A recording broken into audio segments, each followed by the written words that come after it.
Alright, today's Thursday or Wednesday squat session, and I'm focused on flexibility. This whole month is devoted towards improving my squat. I'm actually rebuilding my squat, and I'm using pause squats as a way to do it.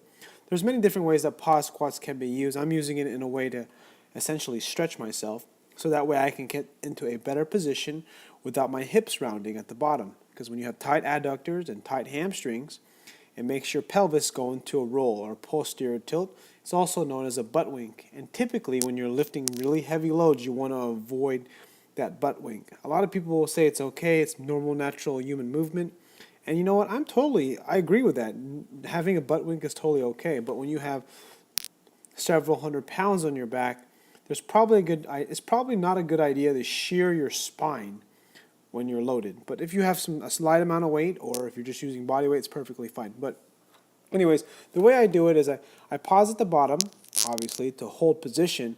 But a lot of what I'm doing is I'm trying to feel for the right spot, because I may need to pitch more forward, I need to open up my chest more, and pull my shoulder blades back tighter, position my hands in a better way.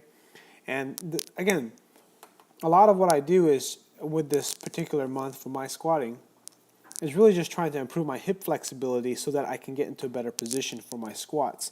And I've decided that I'm going to start squatting wider for the reason of I kind of want to get into powerlifting. That's sort of my goal.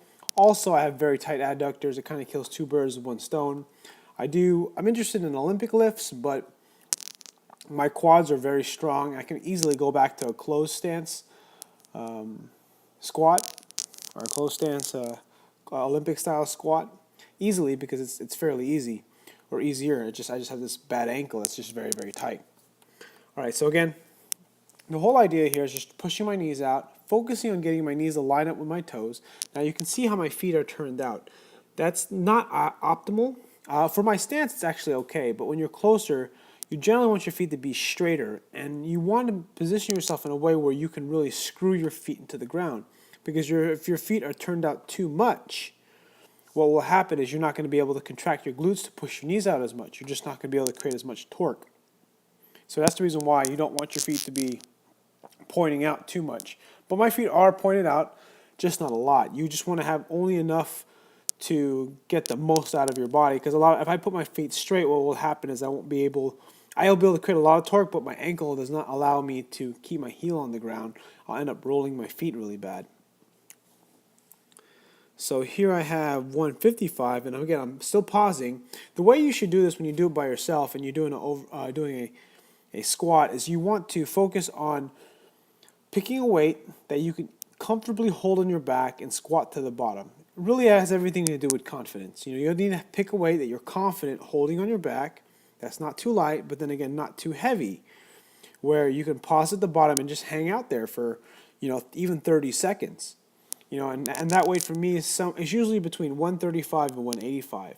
Once I start going above that, it becomes a struggle. Now here I do a little bit of more working sets with 225. One of the things that prevent the posterior tilt or butt wink at the bottom is just simply tightening your abs, bracing your stomach hard enough. Typically when I have around 250 on the bar or more, my lower back won't round at the bottom.